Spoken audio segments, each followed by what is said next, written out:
Happy 2023. We're Yeah. back from our vacations, our holiday celebrations. Mandy, good to see you. How was your holiday season? Happy New Year. Happy New Year, Amani, and everybody. Happy New Year. I'm awesome. I took 3 weeks off work. I unplugged.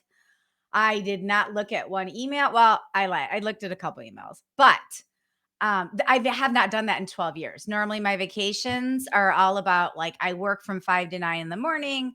Then we start the vacation and then I check in at night. But I totally unplugged and we went to Italy and we saw it all. And it was rainy and cold and awesome. And I can't believe I did it. So we live to Yes. tell the story. Our work can go on. It can go on Yes. without us.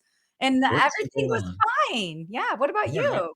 What I just kind of kept it low key, hung out with friends and family for like the Christmas holiday family and then friends for New Year's Eve and just kept it kind of chill. So I was not venturing overseas and having all sorts of great cuisine and all that. So maybe next holiday season for me. Next year. Or do it in the summer. Do it next week. Oh, yeah, that's an idea too, for sure, for sure. All right, so we're here. We have a lovely guest with us. I'm excited to introduce you to him. And really, what I want to do is we bring him on stage, um, is to really let him introduce himself. Now, I first met Maurice Cherry when we both were working for Angela Bitten's Black Web 2.0 site back, ooh, that's like 10 years ago, 10, 11 years ago. Yeah, it was And like 15 years ago. 15, there you go. See, 15 years ago. And, Time flies. and that's when I first met Maurice. And so he was a writer. We were kind of doing our own thing on the site. Then I got a chance to spend a little time with them at the podcast conference. I think that was 2020, right before the pandemic. I believe LA. I think that was when we were there. And Hmm. so instead of reading the bio and all that, Maurice, how about you? First of all, welcome to the stage. We'll give you some round of applause here. Thank you, thank you. Oh, nice, nice, And nice welcome, subject. welcome to the show. Yeah, yeah. Why don't maybe the 30, 45 seconds, just like introduce yourself, tell us who you are and what makes Maurice Cherry, Maurice Cherry. All right. Well, thank you for the introduction. My name is Maurice Cherry, and I am a longtime, I guess you could say, internet creator. I've been making things online since at least 1998, 1999. What I'm most well known for are the Black Weblog Awards, as well as my current podcast, Revision Path, which is the first podcast that's in the permanent archives of the Smithsonian's National Museum of African American History and Culture. Yeah. I've been a designer, I've been a writer, I've done a lot of stuff online these past 20 plus years. So I've really grown up with the internet. I've seen a lot that has went on and have a lot of opinions and such as it relates to that. So really, really glad to be here. Really glad to talk with both of you. Awesome. Awesome. Maybe the first question would be, let's go back. What was your inspiration behind starting your first podcast and how have you seen podcasts evolve from over 12 or 15 years ago to now? Yeah. And in 2013 though, right? That was when you started it? Is that Well, when that's when I started Revision Path, but that's not my first podcast. It's actually my okay, seventh podcast. what Uh, year was the first one? So the listeners have some time frame on like Yes. truly what a pioneer you are on the podcast land. Yeah, my first podcast was back in 2005.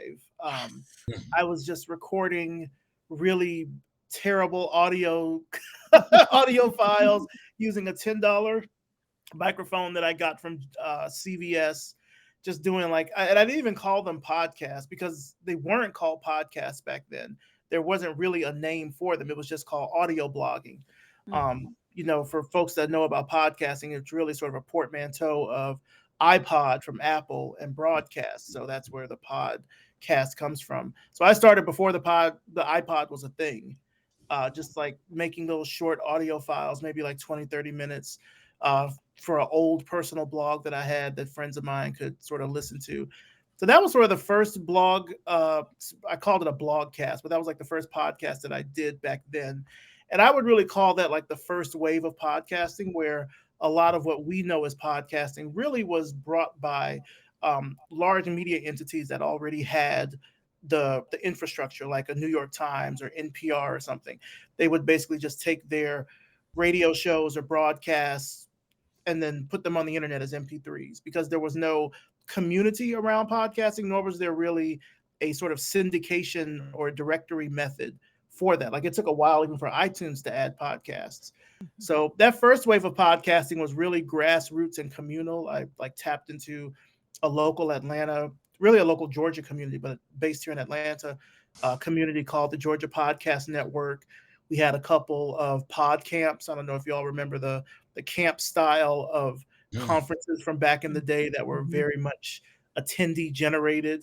They probably still have those. I don't know, but spoke at a few pod camps in Atlanta, and I sort of started doing podcasting from there. I mean, I think the term podcast really became a thing around 2007, 2008 was when it started being called that. And that was sort of that first wave of podcasting. The second wave of podcasting really came about, I think, with the advent of Serial. So I started my show in 2013. I believe Serial started in maybe the same year, 2013, 2014, something like that. And because of the really journalistic style nature of what they were doing with the show, the high production value, as well as that one ad from MailChimp that people just sort of really caught on to because of that one woman's mispronunciation of the business name, that started to really kind of fuel the second wave of podcasting, I think, for a lot of people who said, oh, we can really tell stories with podcasting. You know, like we can really tap into this. And not only can we tap into this, we can really make a lot of money off of it. So that to me is sort of like the second wave of podcasting. The third wave, I think, is kind of what we're in now, which is really more technology based and technology driven. You have, of course, big players like the big media networks, the New York Times, the NPRs, et cetera. But you also have a lot of fairly large independent agencies that sort of work between media, like they're between audio and television or audio and movies. So you have like a Wondery or a Slate or something like that. And then you still have your independent podcasters like myself that are kind of just still doing it fairly grassroots. But a lot of technology is what's fueling podcasting now, whether it's dynamic ad insertion or measurements, as well as just I think, democratization of podcasting technology. Like my first podcast, like I said, I recorded using a $10 microphone from CBS. Now I can very easily get a studio quality microphone delivered to my apartment in like 4 hours if I wanted to, or less. And the software and the hardware is all easily available for me to create studio quality work like from my house. So because of that democratization, a lot more people are getting into podcasting now. There's not that learning curve as it was before us. So I'd say the big changes in those waves have largely been about how technology has aided more content creation.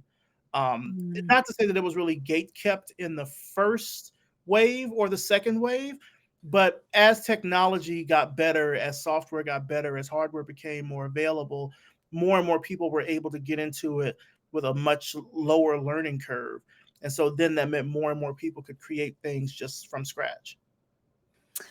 I have a question. This just popped into my head. I mean, it's 2005, right? And you've got your $10 microphone and you're talking into the microphone. I sort of hearken it back to like when I made recordings, on the tape recorder, and you like Mhm. you have to press the two buttons and you record it and you're editing it in your own way.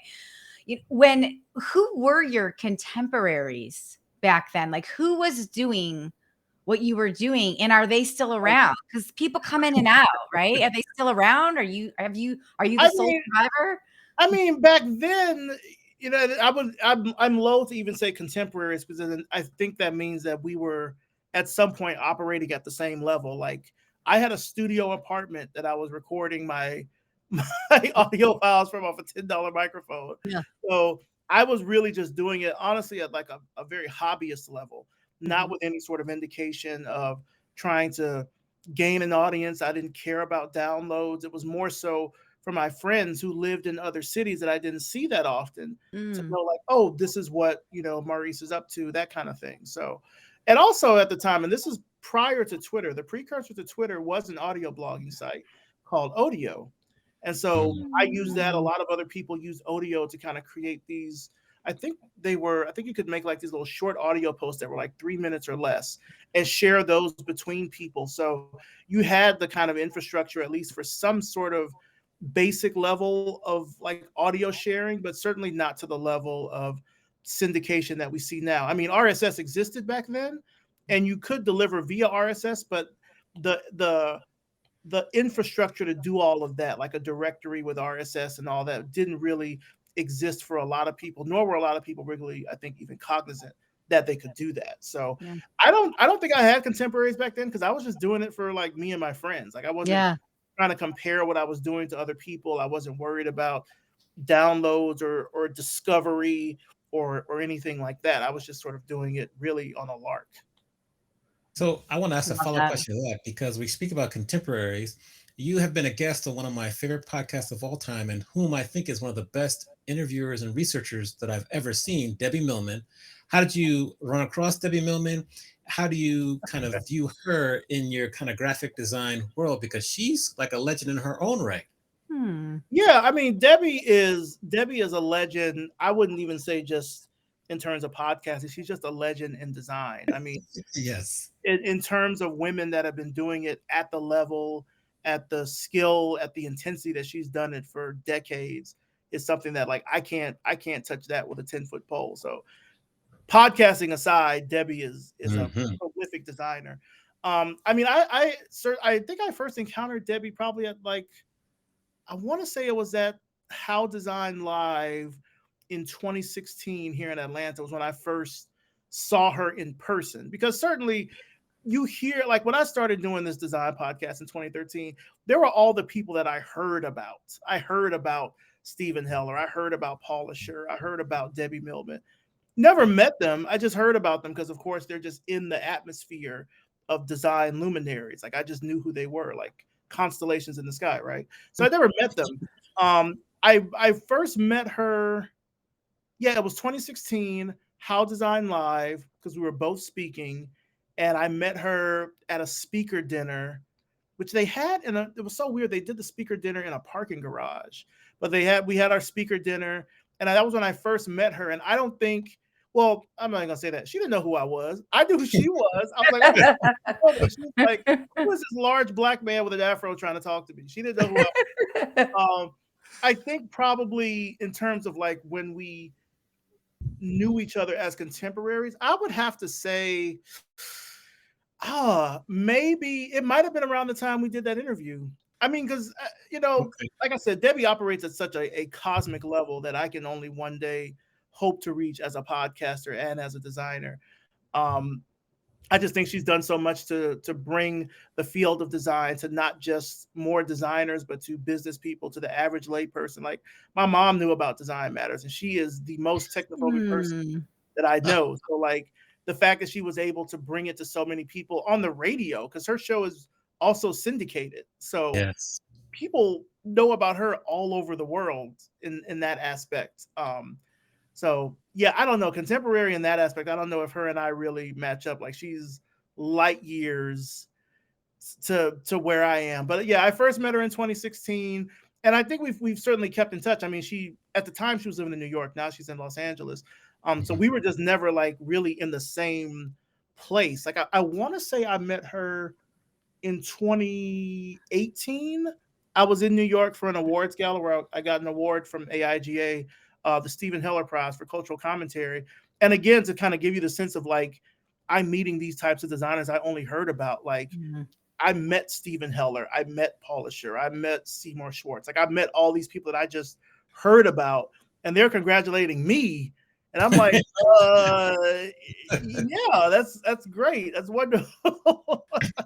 That's awesome though. I mean, how did that feel? That has to feel spectacular. I mean, were you able to consume that moment or did you have any imposter syndrome about it? Like how did that feel these icons that you know, you adore, they're congratulating you? it's interesting. At the time, let's see, this was 2018. I said, yeah. At the time, I certainly did like feel it because this is like an awards gala. Like I got this at an awards gala. Like, I had to actually I bought a tux. I had to buy a tux for this thing because it's like a black tie affair. Like it was swanky. Like, there's not really a lot of events as adults where you really get to dress up like a wedding, a funeral, unfortunately. Like there's not a lot of times where you really get to like put on the Ritz, Yeah. There's And so, always that one friend. There's always that one yeah, friend that has a black tie wedding, right? but And so you to gotta like go do out. this Yeah, at this yeah. event and then be recognized by like peers of mine, by people who I didn't even think they knew I existed, to Yeah. know that they knew who I was and knew what my work was about was, I mean, really, like to this day, is something that is still kind of phenomenal to me because so much about my show has not changed since like the first episode, and now I'm closing in on 500 of them. 500 episodes. What would you say? I love lists. So, like, if you were to share with us maybe the top 4 or 5 lessons you've learned while doing almost 500 podcast episodes, plural, what comes to mind? Um, that's a good question. Do you mean just about podcasting in general, or like lessons I've learned like through my guests? Like everything, life, Oh, podcasting, you can combine the two, or we could do it two separate. We could say podcasting and then life. Which one would you rather answer? I mean, Amani likes lists. I got a pen and Okay. paper. I would say, let's see, top 5 lessons. Certainly that you have to find your why. Like you have to find whatever your intrinsic source of motivation is going to be to do what it is that you do. And it has to come from within. It can't be, I mean, you can have external reasons like, you want to do better for your family or something like that. You can have those reasons, but like when you have those bad days, you need to know like what's going to light your pilot light, like what's going to really stoke you to do the thing that you want to do, that you know that you're good at. So that's the first thing. The second thing I would say is to just always be open, like be open to possibilities as they happen. Like you don't have to say yes to everything, but be open to things as they happen because that's where like the great opportunities are. Everything's not necessarily going to fall within your lap. It might be something that comes completely out of left field, and that ends up being the thing that you really kind of make it strike it big on or do very well on or something like that. Third thing I think certainly, and this kind of really applies to design, is like as soon as you can try to find a mentor, like whether that's a more established person in the industry, whether it's a peer, because you can have peer mentors as well. Like if there's someone whose path and trajectory you want to emulate for your own personal success, um, try to find someone, if not that person themselves, like try to find someone that can help you to make those steps to get there. Um, Fourth thing, and this is something that I feel I'm very passionate about, Stephen Heller's passionate about, Mike Montero's passionate about, is write everything, write as much as you can.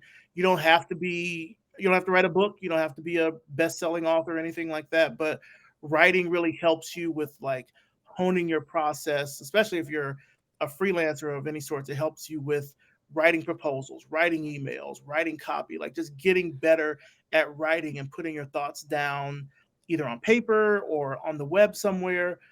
That is something that I think every designer, really every person, but definitely every designer should cultivate a writing practice and get better at writing. Like just keep doing it, just keep writing. And the fifth thing I would say is don't get hung up on tools. Um, I just know from like working on the web for 20 plus years, the tools are going to change. The tools are going to get bought out by some company. They're going to get discontinued. Like don't be a tools based designer in that way where if something happens to that tool, then like you're done for. Like I know last year there was the talk about, or there was the news that Adobe was acquiring Figma, and so many designers were just like, oh, just I can't believe it. What am I gonna? It's just a tool. It's just a tool. How do you think we felt when Adobe acquired Macromedia and they killed Fireworks, which was my favorite? Like it's just a tool. You get better at something else, you learn how to use it, you apply those skills to something else. Don't let the tool be the crutch that holds you back to creating something great. Man, I I love love that. I love that. Those are important, but I think they're valuable for anybody, designer or not. I mean, because there's tools in all industries. We can get mentors when we're kids. We don't have to wait till we're old grown ups, right? I mean, I think those 5 are great. I want to, if it's okay with you, Monty, I want to go way back, Maurice. Okay. because I think I read somewhere, and correct me if I've got bad intel, but did you play the trombone? Fact or fiction? Yes. Yeah, do Yes. you still play the trombone? I don't still play, Okay. but I played all through middle school, all through high school, all through my 20s. I hung it up when I was 30. I was like, I just, because I was doing a lot of I was playing in background bands. I was a session musician, so like it was fun, but like it's not something you're gonna get rich off of. Like you always Yeah. kind of have to have the next gig or something lined up. And I was also like, especially by the time I was turning 30, I had just gotten my master's degree. Like, and I wasn't really sure about where my career was going because I had started my studio maybe like a year or two prior, and Mhm, that was starting to take off. mhm. And so I just had to make a decision on like, do I really want to focus more on music or focus more on like my studio? And so I focused on the studio. Still love music, Mhm. still a huge music fan, especially love it's funny, I was just as I was getting ready for this interview, I'm trying to do this thing where I make a playlist with at least one song a day for 2023. So and cool. and I just read and I say rediscovered because I'm always like finding music that I've listened to before, but it's like this guy Bobby Sanabria has this Afro-Cuban like big band jazz group, and there's it's a song on his album Multiverse, and it's like a medley of Duke Ellington tunes. And I was just listening to that Ooh. before, like I was, finishing up my other interview, getting ready for this one. Like, imagine a rumba version of like Body and Soul or Satin Doll or something like that. So I'm always going to be into music. I'm always going to be super passionate about music. I don't play anymore, but it's one of those things, especially the trombone. Like you don't really forget it. It's just Yeah. it's 7 positions, one long instrument. You don't really forget it, but I haven't played in a long time. Well, I wanna touch on that. Well, just so you know, I am a trombone wannabe player. I Okay. someone gifted me a trombone as a going away gift 23 years when I moved from Ohio to San Diego, and I played it several times in my apartment in the 20s, and when I went in my 24, 25, right? And I almost got evicted because I played the trombone too loud, and I was awful. I was awful. I had no lessons. Somebody just gave it to me. I love the sound of a trombone. I love horns. Number 4 on Stevie Wonder's Greatest Hits, Sir Duke. Like I love a trombone or horns. Anyway, so when I saw that, I felt this kinship to you immediately because I love the sound of a horn. But I want to go back to that, the music and writing, because I know music and writing is where your passion was at the beginning, and now you're a business owner and a community builder and a designer. So for yourself, as you're pursuing your passions, like how do you make time in a day or a week for that creative space, right? So whether it's listening to music that makes you creative, or whether that Mhm. is, reading a great book, or how do you make time? What are some strategies that you could share with people? Because I think creativity is what makes businesses so great. But we all forget. And I think creativity is just as important as time management, right? But we all forget to make space for that. And I feel like with you, with your music and with your design and with writing, I feel like you've got all the secret sauce to make it happen. And I'm just curious, like, how do you make time for creativity? Or are there any hacks or strategies that you can share with all of us? I mean, I think you just have to be really, really selfish with your time because it's yours. You have to Mhm. be extremely selfish with your time. And I say this from a place of privilege of like, I'm not married, I don't have any kids, so like I have a lot of time to do things. Yeah. But you do have to be really stingy with your creative time. Like for me, like these are things that I'm sort of trying to do this year, but like it's also stuff that I've done before. Like I will pick one day out of the week. This year it's going to be Sundays. I just turn the phone off. Mm. I turn it like I don't put it on mute. I don't do not disturb. Power off, and I'll turn it back on Monday. So then that means I Wow. have a whole day where I'm not having stuff pushed to me from notifications or whatever, and I can focus on anything else I want to do. I can cook, I can write, I can listen to music, etc. But I also schedule a lot of blocks of time for things. Like if you could see my calendar, I schedule blocks for when I'm going to get certain tasks done. Yeah. Like if I know, like if I get a task that I got, say at the beginning of the month, and I have to finish it by the end, I'll look at the calendar and say, I'm going to take these 4 days from, noon to 4 each day, and just focus on that task. So then that way, it's not like hanging over me that I have to do it. It's something on my calendar that I know this is when I have to do it. So I have to be really stingy with my time in that way and sort of blocking out that time. And I block out creative time too. Like if I Fridays for me after 5 p.m., you can reach me on Monday. Anything after Friday, it's a wrap. I'm not taking meetings, I'm not taking calls, Love that. nothing. After 5 p.m., that's it. Even like when I've worked at companies, I've been very like diligent with them to say like I start work at this hour, I end work at this hour. So like if you have a conversation with me, say I end work at 4 o'clock. If you start a conversation with me at 3:57, I'm cutting it off at 4. It can Mhm. wait till the next day because I may have something else to do, especially because I juggle when I'm able to record as well. So Mhm. then I have to have blocks, like planned out for when I'm going to record the show, or blocks for when I have to produce certain aspects of the show. So I have to put all of that into my calendar so I know that I'm gonna like hit this, and this. And that's not to say that I'm always, like 100% with it, But I think for me, it helps to have those like those boundaries or those gates to say like, okay, in these 2 hours, this is what I need to focus on. Mhm. And then I try not to think about it after that unless it comes up on the calendar again. So like if I'm doing brand strategy for a client, I'll say, okay, I'm giving myself 3 hours to work on it this day. That's it. Also, it's great for billing because then I can look at my calendar and say, oh, I worked on it for 3 hours. Like Yeah. Right. it's great. So I'm not overextending myself in that sort of aspect. But yeah, you really just have to be like very stingy with your time. I have booking links to say you can book 30 minutes with me either by phone or 30 minutes by Zoom. I have a now page on my website where I'll say, these are the things I'm working on right now. If your request does not fall into these, the answer is no. And that's it. And most people follow that, most people, Yeah. but you have to be really kind of stingy with your time and sort of set that boundary. Like I try not to answer any work emails after at least 5 or 6 p.m. So I set things up, even like I have like the lights in my bedroom. Like I'll even have it where at 5 o'clock, once the lights dim, laptop's off. That's it. Like Mhm.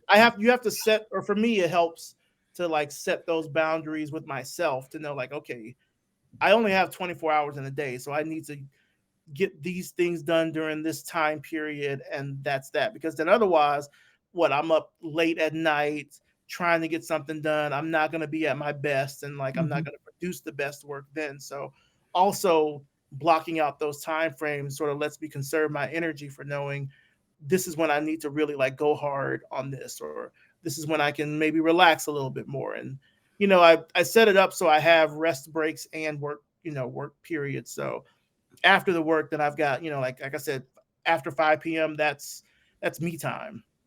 Anything after that, you can reach me on Monday. Mhm.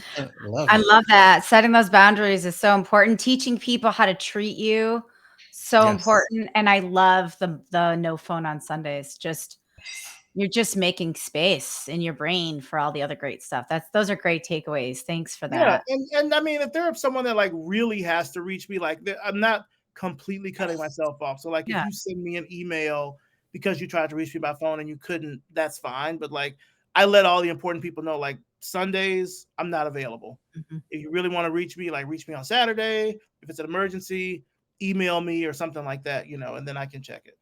Dig it. So I wanted to follow up because you mentioned your website. One of my students' favorite activities this semester is when they created their own website to show people this is what I'm looking for in terms of work, in terms of where, what compensation.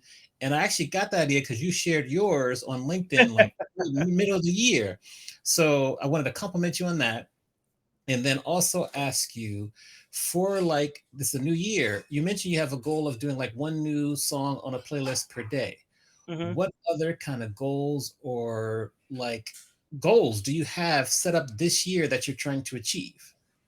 That's a good question. I could actually pull up my list and tell you. Let's go. So At I the have, ready. At the well, like I've ready. got turn off my phone on Sundays. I have like start the mornings with music, whether it's a playlist, if it's streaming radio, if it's a Twitch station, whatever it is, like start the day with music because I just function better going into the day listening to music.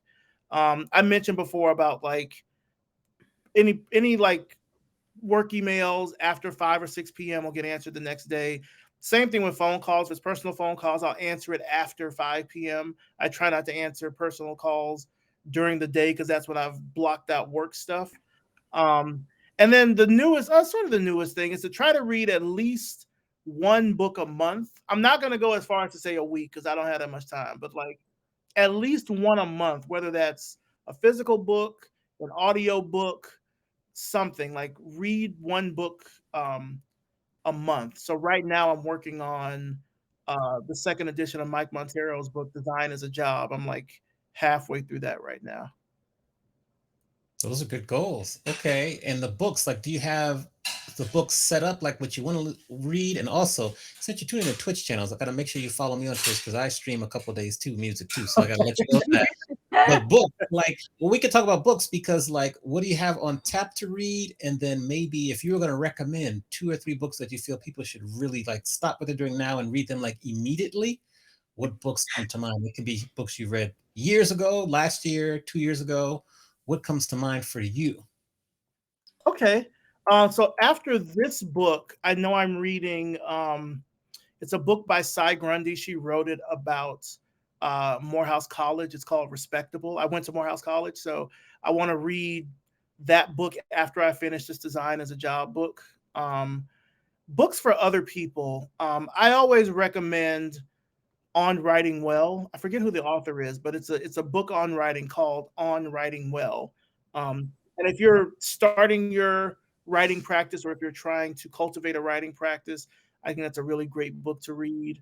Um, this is a shameless plug, but I'll also recommend Black Experience in Design. This was a book that I was a part of along with, I think, maybe 6 or 7 dozen other Black designers. That was basically a like international, multi-generational look at the Black experience in design from several different levels. Like it's such a pivotal and I think core book for designers of all stripes, particularly Black designers, but I think designers of all stripes can really learn something from it. Just a tremendous undertaking by the editors and all the contributors there. Other books. Um, I still really e- every now and then I will revisit Crush It by Gary Vaynerchuk. I don't know what Gary V's rep is right now. I know he was a like web wonderkin back in the day with the wine and all that stuff. I don't know what he's like now. I know he He's has a big VaynerMedia and deal. all that. Yeah. Um, but I still read that book every now and then because it does still provide like a good spark of like inspiration for things that I can do.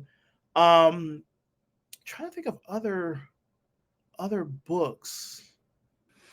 I'll leave it at those three. I'll leave it at those three for now. I mean, I think certainly if there's books that you are passionate about. Like I also consume a lot of audiobooks. So like I'm thinking of books that I've like physically read, but I consume a lot of audiobooks too, whether that's through Audible or through Libro.fm or through public library, etc. So there's a lot of books that I've just listened to that have been really great. But these have mostly been like not like fiction books or nonfiction books and stuff, but not necessarily like self improvement type of books. But yeah, I'd say the three that I mentioned, those are good ones to go with. That's good. Amani, you got your book question out early. Normally, Love that. normally Amani's like, we're 10 minutes left, and he's like itching to. I'm like, oh no, Amani didn't ask about the Yes. books I mean, yet. That was you great. see the bookcase behind me, lots of books there. So I'm like, I got them everywhere. So yeah, I mean, you don't know you don't know what you don't know. I love Also, we got to it. shout out Susan Barnes and Vicky Meldrum who are in the chat. Thank you all for tuning in and commenting. Please feel free to comment and ask questions if you're here with us live. Hi, Susan. Hi, Mandy, Vicky. Yeah. what you got for us, Mandy? What's next? Well, when I read your background, Maurice, it's so the thing that strikes me the most is that you are a community builder. Whether it's a micro community or what type of community, but the thing that I also feel is that you genuinely want to lift people up, whether it's the next generation or whether it's underserved or underheard. And so I just wonder if you can just chat a little bit about the communities that you're building and why you're so passionate about that. Because I'm really passionate about belonging to different communities and giving. What you put in is what you get out. And it's more than just networking, right? It's a passion piece for all of us. But I'm just curious about if you want to share the different communities that you've either built or that you're a part of, and why that's so important to you in either in your industry or just for you as an individual. Yeah. I mean, just from a personal level, I feel it's really important to have these communities because, especially at the time where we're at right now, the pandemic, I feel like has really, in some capacity, eroded people's sense of being together. Not Mhm. necessarily like a sense of community, but like I feel like people have kind of forgotten how to interact with each other Yeah. in public spaces in some capacity that doesn't have to do with rage. Mm. And so community I think is important to me now because I still think that there are, ties that bind us certainly that don't have to do with rage. But Mhm. um the past 3 years with this pandemic has really distanced a lot of people. And so if there's ways that I can help bring them together, particularly through causes that I'm passionate about, that's something that really just helps me feel good as a person, makes me feel like I'm putting something positive out into the world, like I'm making a difference, making an impact. For Black designers specifically, it's been important to me because I'm a Black designer. Yeah. I mean, I came up, I mean, not even, I didn't come up necessarily as a designer. Like, I didn't go to design school. I went to a very conservative, all Black, all male school and majored in math. Like, there's nothing in my background that is like design oriented in terms of education. But I was always passionate about the web. I learned HTML when I was in not in middle school, in high school. I learned HTML in high school, taught myself Photoshop, things of that nature. So I've always been passionate about it, particularly at a time where these things were starting to explode. I mean, we're talking from like 95 to 2005, the way that personal computing grew, the way that technology grew, the software grew. It was just such an exciting time to be a part of all of that. And what I saw certainly were a lot of my peers, people that looked like me, that were doing really great work and just were not getting any sort of recognition whatsoever from Yeah. design media, from the design industry as a whole. Like you would look at conference lineups, you would look at magazines and such, and it was an Arctic tundra. Like we were nowhere to be found anywhere. And so with my first project, the Black Weblog Awards, what I really wanted to do, particularly for people who I knew that were blogging and such, was give us a platform to celebrate ourselves Mhm. because it didn't exist at the time. And so growing that to a point where it's just showcasing like, best media blog or best sports blog or whatever. Like, these aren't like weirdly gendered categories like you would find at a general award show. It's like all about excellence in particular categories, regardless of who you are, how you identify, etc. Mhm. Um, and so really doing that, I think, opened me up to see the larger community that existed that really was always there, but nobody ever spoke to them. Nobody ever talked Mhm. to them. Nobody ever shined the light on the work that they were doing. And so that became something that was the seed really for me to then later start Revision Path in 2013, which initially just started out as an online magazine. And then I converted it into a podcast. After I did my first episode, like after I recorded my first episode, I was like, wait a minute, I could just make this a podcast. And eventually did that as the show, as the platform grew, it grew into a show. Um, and with that, it was really all about showcasing the brilliant Black designers I knew that were out there doing great work because nobody else was talking to them. And I knew nobody else was talking to them because I would talk to other shows that were not talking to them and Mhm. were giving me all kinds of excuses as to why they weren't talking to those people. And I'm like, well, I can introduce you, and they're not interested. And so it's like, well, if nobody else is going to do it, I guess I have to do it, which in a way kind of sounds like really selfish. Like, well, what makes you think you're the one that has to do it? And anybody could have done it. Like, I don't think I'm uniquely special in that aspect. If I don't anything, think that's selfish. I don't think that's selfish at all. I think it's a calling. You were called to do that, and thank goodness you did. I think the world needs that. well, thank you. I mean, but I Yeah. think, there were certainly other people like in the design field that were maybe not doing a podcast, but they were celebrating and showcasing what Black designers done. I think I was just really lucky in that what I did with the show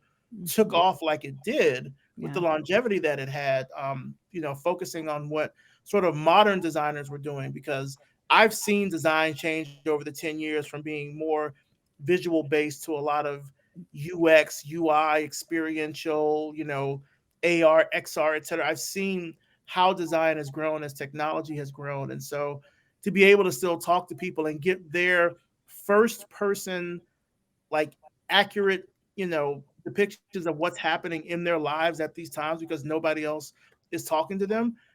I mean, it's an interview podcast in that, that form exists, but it's really something, people have compared the show to something like StoryCorps from NPR, Mm. because it's like you're archiving people doing this at these junctures that nobody else is really talking to. Like, if there's one thing that I definitely will take credit for, it's that a lot of other design outlets did not start talking to other Black designers until I did it.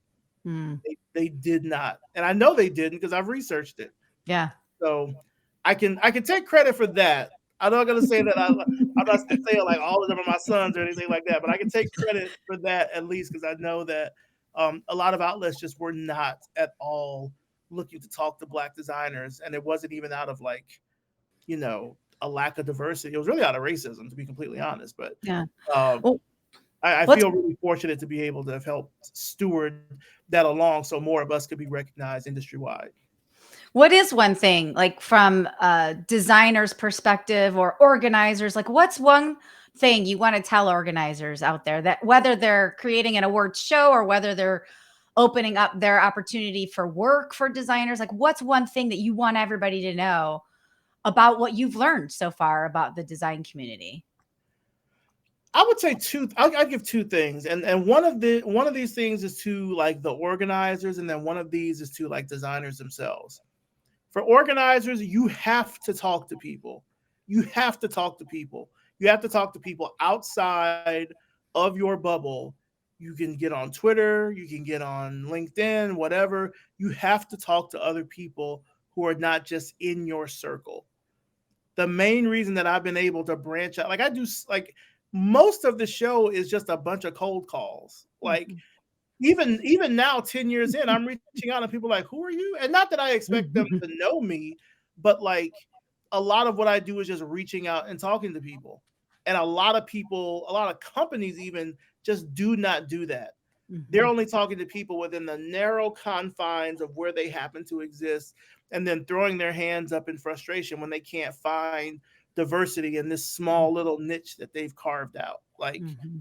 well, of course, because you're not talking to other people in other places. So that's the first thing.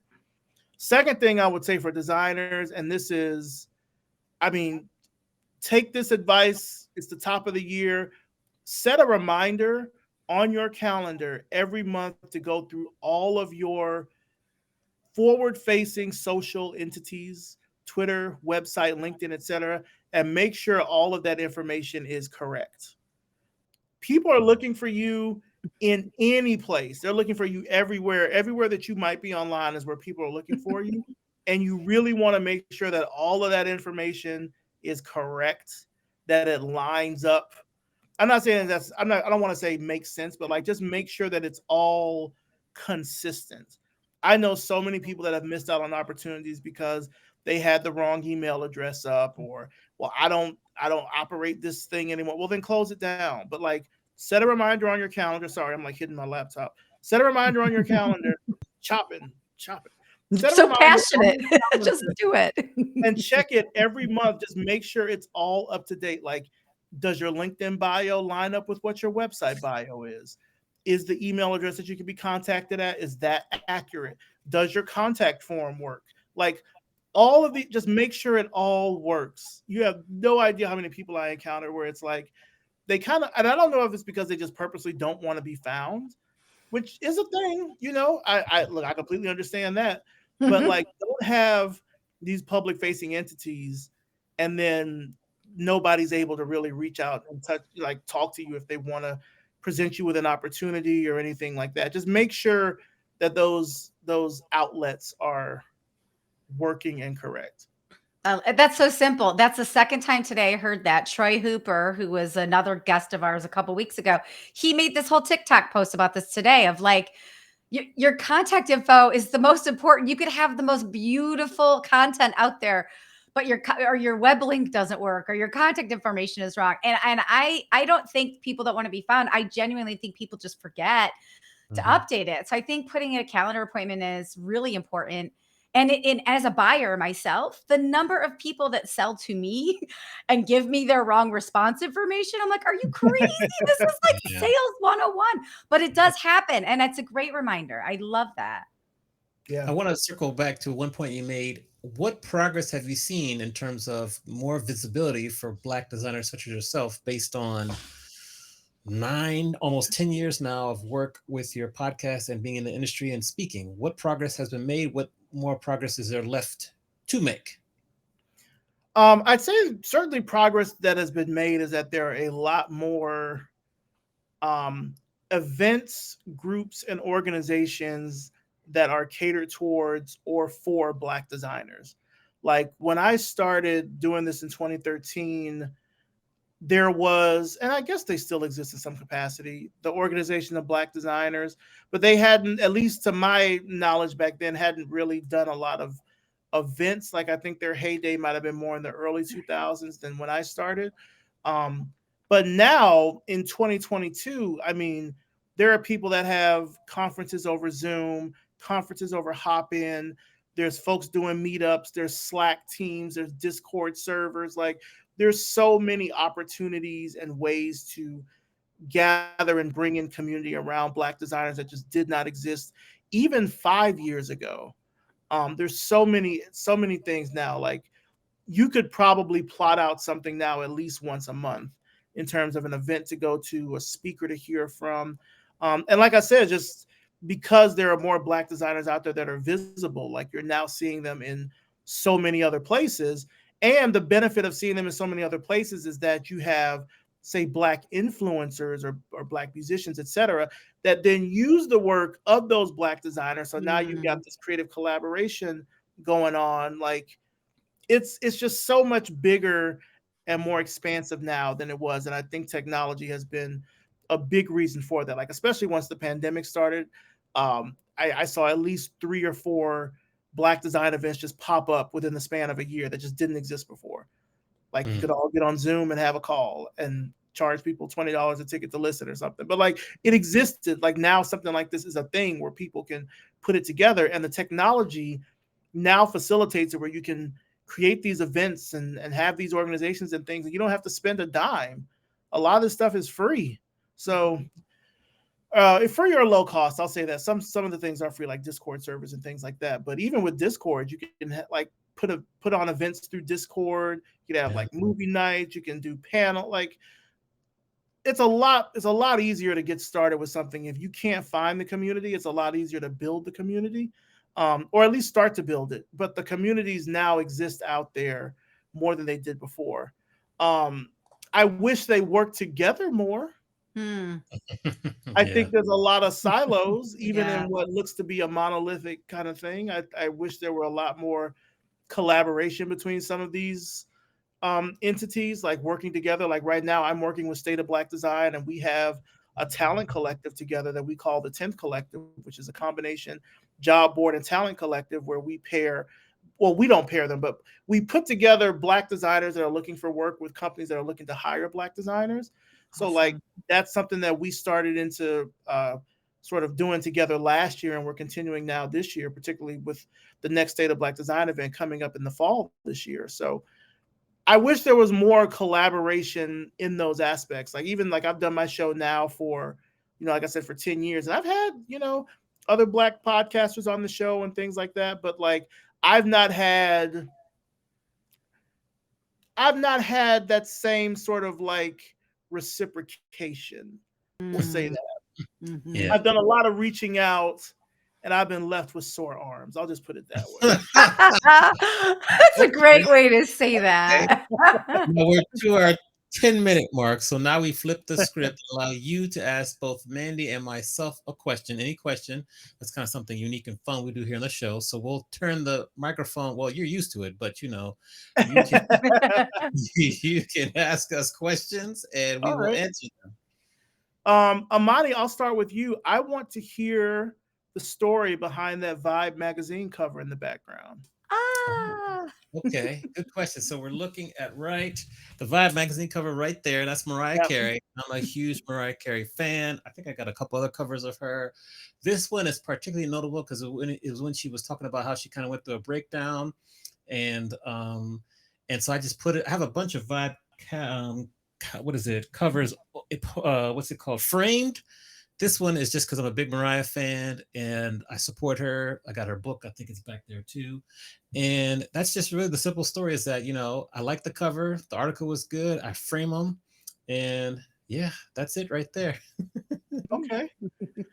Um, I'm trying to see what's in Mandy's bag. No, I'm not gonna do You want me to duck? Here, I'll duck. So you can see it all. There you go. What? What? Here we go. There's more. There's more. There's more. Um, let's see. Okay, I'll ask Mandy. I saw a book when you ducked down. What's the story behind the book? Is it Oh, Oh, that's sales? The yes. sales There you that's sales? go. Perfect segue. Talk to us, yes, man. Maurice. That's my book. I wrote the Okay. book. Yeah, I'll send you a copy, Maurice. Maybe you can include it in your February reading.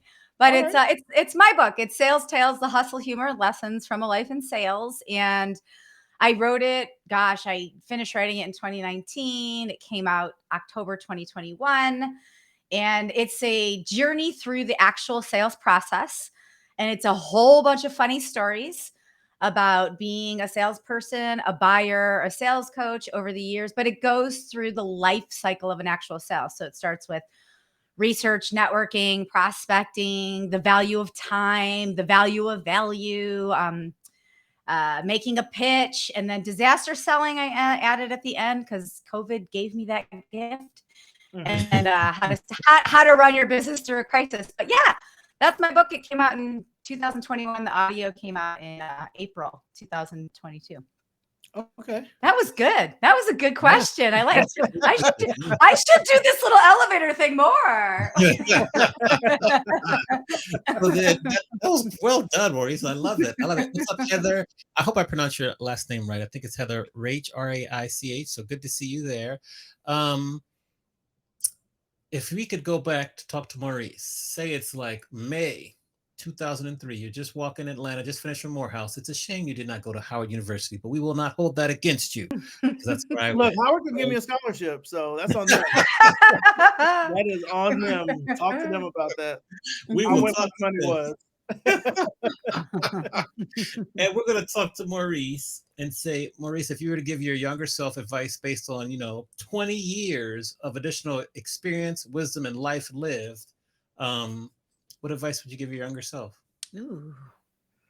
Oh wow. I would tell my younger self to that's a good question. Two things.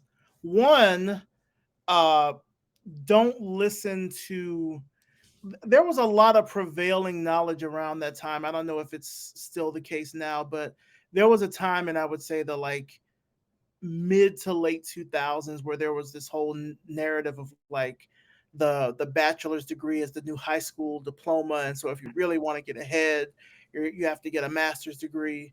Don't get me wrong, I learned a lot in my master's program. I have not been able to use a lick of it with any work. If I could mail it back and cancel that debt, I would. Just wasn't, I mean, wasn't that great for me, because some of the stuff even I learned during getting my master's degree, like reading a balance sheet and a P&L statement and all that stuff, I ended up learning when I ran my business. So like I got it anyway. So that'd be the first thing. The second thing is to just stop trying to compare what you're doing to other people. Mm. um and I mean, this is not without going like too deep into my backstory, but like, um, I certainly had a history leading up to when I graduated from college of just kind of always being seen at being at a certain level of aptitude, excellence, etc. And I spent so much time trying to compare myself to what other people were doing that I felt like I wasn't getting any fun out of any of the work that I did. And granted, the work that I did wasn't particularly fun. Like before I got my first design job, I sold tickets at the opera, I sold tickets at the symphony. I worked at Auto Trader helping car dealers sell cars for a while. Like I didn't have, fun, great jobs. It was just like, oh, whatever you had to do to put a roof over your head. Mhm. Um, I certainly wouldn't have tried to keep comparing what I was doing then to what other people were doing to what because it made me feel like I was failing in a way. Mm. When I think in reality, what it was just doing was just showing me like this is what the real world is like. I mean, I remember when I got my bachelor's degree, I was working at the symphony at the time, and I had to go to work I think the next day, and the only thing that they did to sort of celebrate me going back to work and getting my degree was that they took the calculator away from my kiosk because they were like, "Well, you have a math degree, so you can just Oh, add the stuff in your head now," which it's like I could, punishment. but that wasn't the point. It was just like I didn't feel like I was getting any enjoyment out of any of the work that I was doing. I spent so much time trying to like compare what I was doing to what other people were doing, and like not even in a way that I think really motivated me. It was just like pure spite. And I Mm. just don't think that it really served me in a way that I think could have gotten me to some level of success quicker, maybe, or at least to some level of contentment. Um, I wouldn't have spent so much time trying to like compare my journey to someone else's and just like run my own race. Mhm. Yeah, compete with Yeah. yourself. That's powerful. Yeah. Hmm. Yeah. Manny, any final questions for Maurice? Maurice, and we put your LinkedIn there. We put that's the best way for people to reach you. Mhm. If they're trying to maybe hire you or maybe talk to you about potential design session, what's the best way? Is it through LinkedIn, your website? What would be the best way? LinkedIn is good. You can hit me up there. My website is just my name, mauricecherry.com. You can use the contact form there. You can also contact me on Twitter. It's just Maurice Cherry, all one word.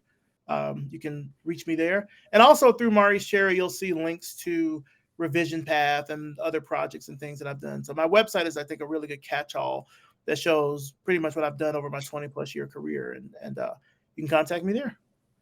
And your Awesome. podcast. I listened to your very first episode, Oh 2013, no, the first and then episode your is most recent. terrible. But I listened about your podcast is great because I was like, well, how did it start? How's it going? That kind of thing.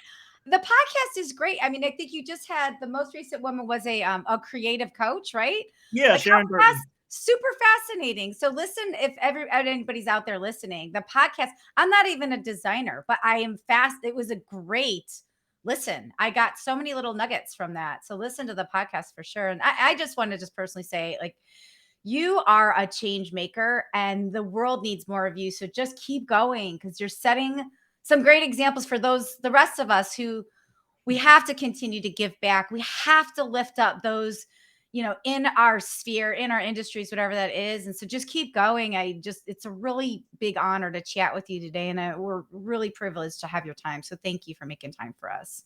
Thank you. Thank you Yeah. both for having me. This was fun. Mhm. Awesome. Round of applause there. Thank you very much, Maurice. We'll do some applause there. All right. So, well, we'll put Maurice back in the green room. Now, Mandy, what do we have on tap for our next show? What's the date? What are the details? January 30th. So not too far away. Monday again. We've got Anthony Bellata, who is CEO, president of Bellata Entertainment. And he's been at this a long, long time. He's got some great stories to share. And he thrived somehow through COVID. So I'm really interested to hear how he built it back up after COVID, how he's managing everything after that. And he's a local San Diego guy, but his business is global. So I have some global questions too. But Anthony Bellata will be here on January 30th. All right. Until Yeah. then, make sure you share our live streaming our podcast with everyone. Follow us. And Mandy, it's good to see you. And I can't wait to see you in a couple more weeks. Good to see you too. Have a beautiful day. All right. Take care, everyone. See you soon.